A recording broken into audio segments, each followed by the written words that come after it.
Monsieur Monod. Monsieur le Président de la BCE, depuis le 4 novembre, vous êtes maintenant le véritable chef de la supervision bancaire en Europe avec le SSM et nous retenons que la dernière évaluation de la BCE sur la résistance des banques aurait été globalement un succès selon vous et Madame Nouy, dont acte.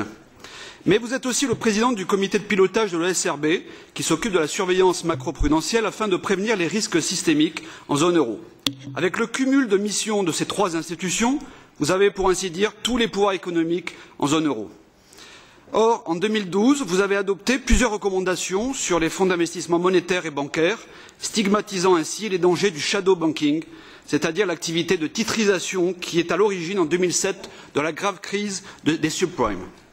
Alors, pouvez-vous nous expliquer votre soudain volte-face sur cette pratique à haut risque du shadow banking qui serait devenue en 2014 bénéfique pour l'économie et pourquoi faites-vous de la titrisation la clé de voûte de votre politique monétaire? Mon deuxième point concerne le Conseil de stabilité financière, le FSB, qui a publié jeudi dernier, en marge du G20, sa liste annuelle des 30 mégabanques privées, dont les banques européennes et françaises, qui seraient sous-capitalisées et qui ne résisteraient pas à la prochaine crise inéluctable. Lors de la réalisation de ces risques systémiques, vous ferez appliquer, comme à Chypre en 2013, le mécanisme unique de résolution, ce fameux buy-in, et les citoyens européens se verront dépouillés d'une partie importante de leurs dépôts bancaires sur leurs comptes pour renflouer le capital de leurs propres banques. Aussi, êtes-vous de l'avis de la FSB qui réclame une solvabilité supérieure à la réglementation actuelle de Bâle III et surtout qui recommande que ces mégabanques augmentent leurs fonds propres jusqu'à 20% de leurs actifs pondérés en fonction de leurs risques pour éviter le buy-in? Si oui, comment financierez-vous cette augmentation de capital? Pour ma part, Monsieur le Président, j'ai vraiment la conviction, avec une politique aussi accommodante envers le système bancaire privé, au détriment des principes élémentaires de la démocratie sociale, que vous allez faire naviguer les peuples européens de Caraïbes en Scylla, et notamment sur le marché de l'emploi. Merci. Thank you. Last speaker, Hökmark. Merci. Dernier intervenant, Monsieur Hökmark. Merci beaucoup, Monsieur le Président.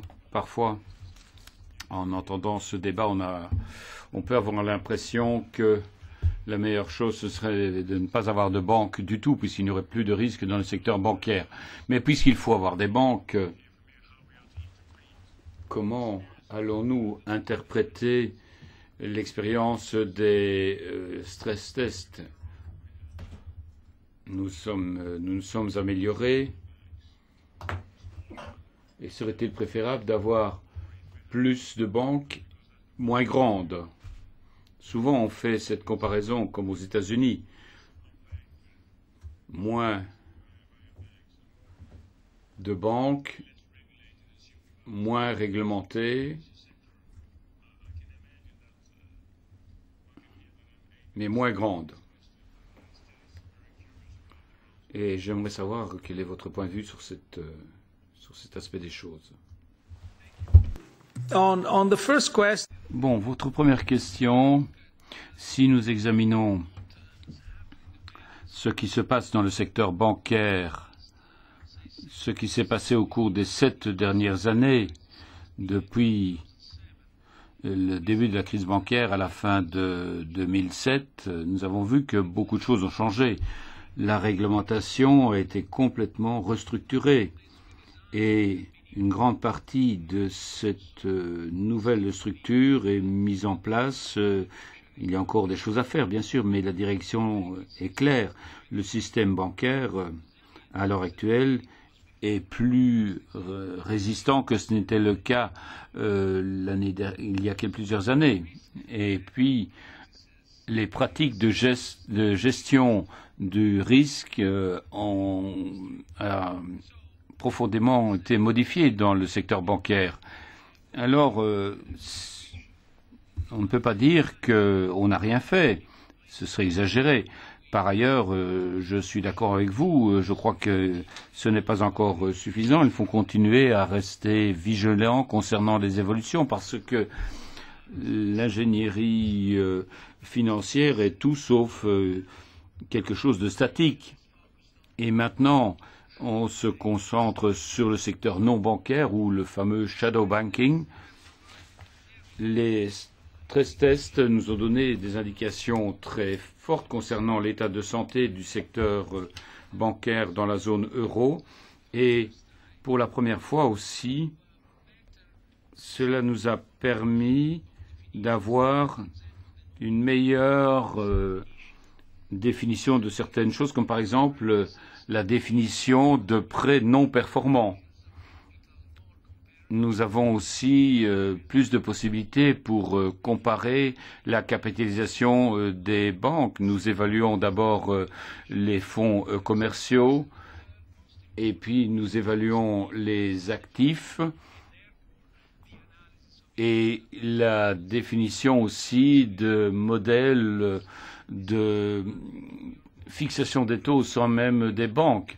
Et les banques françaises n'apparaissent pas comme étant sous-capitalisées d'après les stress tests et l'étude des actifs, du moins en fonction des règles existantes. Donc je pense que nous sommes au début d'un long voyage pour avoir un seul contrôleur, mais aussi d'avoir une pratique de contrôle dans l'ensemble de la zone euro. Quant aux derniers points qui ont été faits concernant les petites banques par rapport aux grandes banques, c'est un sujet extrêmement difficile. Il est clair que si la banque est petite, les implications systémiques seront sans doute réduites plutôt que d'avoir affaire à une grande banque qui fait faillite. Mais on a constaté que jusqu'à un certain niveau, il y a des économies d'échelle, ce qui permettrait d'avoir de meilleures conditions de financement pour l'économie réelle, aussi bien sur le plan du prêt, de la quantité, du prix. Et parfois, les choses deviennent beaucoup plus complexes à partir d'un certain stade et ça devient extrêmement difficile à gérer et cela présente beaucoup plus de risques pour le système. Et donc, une part de la réponse dépend fortement de la personne qui vous pose la question. Par exemple, les petites et moyennes entreprises préfèrent les petites banques plus proches du client, plus proches du lieu où elles travaillent, mais aussi parce que il y a une sorte de dialogue plus de partenaire à partenaire. Dans le cas d'une grande banque, les petites et moyennes entreprises sont considérées comme des nains dans un grand univers. Et en même temps, les grandes banques offrent toute une palette de services. Donc, l'autre aspect qu'il faudra prendre aussi en compte, et cela revient à ce que à la question qui a été posée tout à l'heure, la question de savoir s'il y avait trop de banques dans la zone euro ou pas. L'autre question qu'il faut aborder, c'est la question des coûts. Le coût d'avoir un système bancaire constitué essentiellement de petites banques.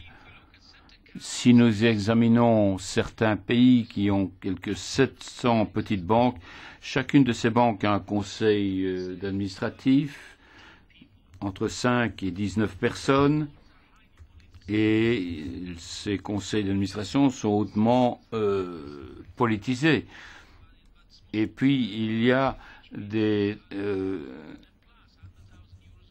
salaires représentent des montants relativement peu élevés, mais tout cela dépend aussi de la taille de la banque. Et donc, c'est aussi une question d'ailleurs qu'examine aussi le CERS. Le président de la Commission. Merci beaucoup, Monsieur Draghi.